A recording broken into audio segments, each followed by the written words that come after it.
they should fall? God forbid, but rather through their fall salvation is to come unto the Gentiles, for to provoke them to jealousy. Wow, we don't hear that in your church, do you? Nobody never told you that, did you? That salvation came to the Gentiles only to provoke jealousy amongst us. Now we're going to go into this next scripture that we're going to go into. Matter of fact, I'm not even going to really take time to that because we got a lot of things going on, but I'm going to reference this for you. If you go to Acts the 13th chapter and you look at verses 42 through 52, you will see the early stages of Paul's ministry.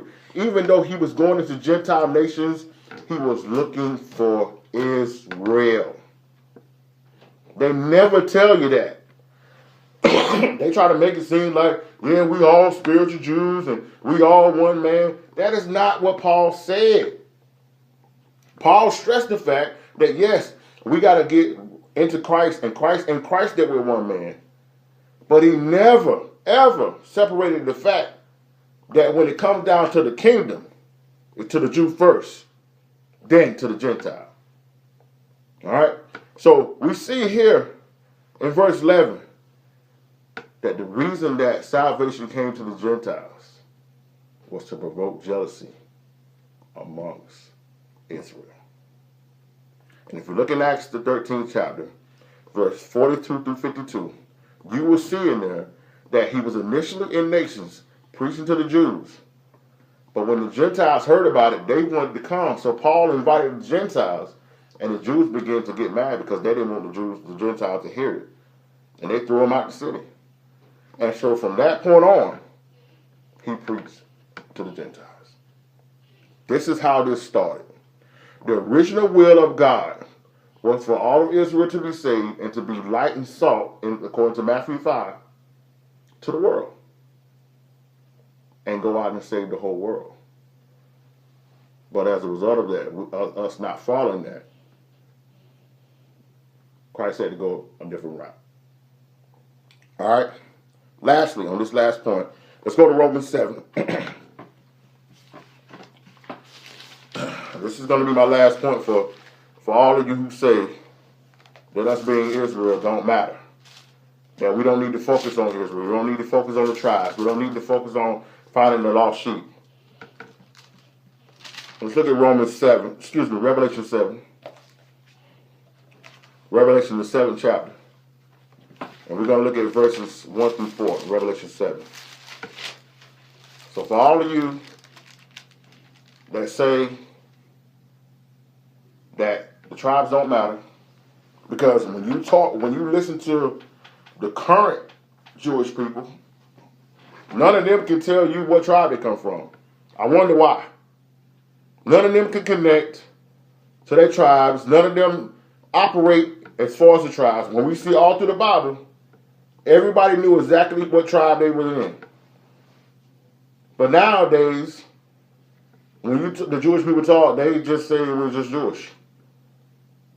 When that was, like I said, we're going to look at this later on, that nobody was called Jewish in the Bible. Secondly, that the only reason they began to be called Jews is because they were citizens of Judea. Before the country split, before the kingdom split, everybody was called Israelites. There's no such thing as Jewish people. Okay? No such thing as Judaism. It was Israel, period. All right? So if none of this matters, then what is John talking about here in Revelation 7? Start with verse 1. And after these things I saw 4 angels standing on the 4 corners of the earth, holding the 4 winds of the earth, that the wind should not blow on the earth, nor on the sea, nor on any tree. Okay, keep going. And I saw another angel ascending from the east, having the seal of the living God. And he cried with a loud voice to the 4 angels to whom it was given to hurt the earth and the sea. Okay, now, we know, for those who have done any type of studying in Revelations, we know that as a result of this world becoming evil, that the Most High said that he would eventually destroy this world. He destroyed it first by the flood, the second time around by fire. And Christ would come back and restore this world, and he would rule from Jerusalem for 1,000 years. Now, so the Most High has angels. You know, if you look in Revelation in your own time, there were 7 seals, there were 7 trumpets that had to be blown, and 7 capsules that had to be opened. These different numbers represented actual things that would take place on the earth as a result of them going evil. Now, so you see here that the angels came to them that was given permission to do this, to hold up, don't do this. Look at what it said in verse 3. Saying, hurt not the earth, neither the sea, nor the trees, till we have sealed the servants of our God in their foreheads. Okay, so he's saying, listen, there are some people in the last days that are going to be doing the work of the Most High, that's serving God, that's going to be spreading the good news of the Christ. So until we seal those people, until we put those people in their foreheads and basically sanctify them and stand them out of sight, don't touch the world yet. Now look at where he said these people are going to come from. Verse 4. 4 says, and I heard the number of them which were sealed, and they were sealed 144,000 of all the tribes of the children of Israel. From the church. All the tribes of the children of Israel. From Christians. All the tribes of the children of Israel. From the Baptists. All the tribes of the children of Israel. From the Methodists. All the tribes of the children of Israel. From Kojic. All the tribes from the all of the tribes of Israel. So if the people of Israel don't exist no more, where are these people going to come from? And you will see if you go down through verses 5 through 8, he lists each tribe. And I don't see the word church in there nowhere. I don't see spiritual Jew in there nowhere. So if the Most High is telling us in the last days there's going to be set aside 144,000 from each tribe, then how in the world can we say that they don't matter? How in the world can we say that we just, as long as we're in Christ, we're good? Yes, we are good in Christ. And yes, there is no other salvation, no other name by which men can be saved. Just being an Israelite won't get you into heaven. Don't misunderstand me. But don't sit up and say to the Most High and say to people that are trying to give you this truth that it doesn't matter. When he already says, you matter. You matter. All right? All right, so, lastly, on this, go to Zechariah 12. It's in the Old Testament, Zechariah 12 chapter. And we're going to end this part with this because, as you can see in Revelation 7, that in the last days that he's going to bring out 12,000 from each one of the tribes. So we do know that in this world, that each one of the 12 tribes are represented in this world.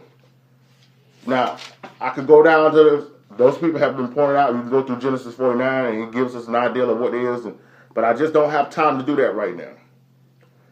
So I do want to answer the question that some of you may be thinking. Then if that's the case, all these 12 tribes are out here. Why are you only focusing on Judah? Why are we only talking about Judah? Well, number one, I'm addressing this because of the issues that are in our community. As we talked about last week, where we are as a result of us not following the Most High. Number two, we're doing this because it's so-called Black History Month. And I don't want to offend anyone with this statement. But I want you to hear me. Hear me through your heart and not through your mind. Every year, our people get this all of a sudden, this sense of pride.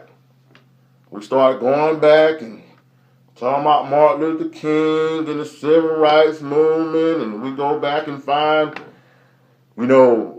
some inventions and great things that we've done in this country, and we still telling our children, and every church doing Black History programs, and we come in with some African uniforms on, and we get this pride for about 28 days, and then we just go away from it. And nowadays, I mean, now they even talking about like people like Michael Jordan, Black History Month. He was a basketball player. Singers and people who are entertainers and actors. And then we go back and we talk about slavery. We remind them all over again. Yeah, you know, used to be a slave. Used to pick cotton. We tell them all of these things. And then we tell them about all the great inventions and great works that were taken from us and robbed from us. And when we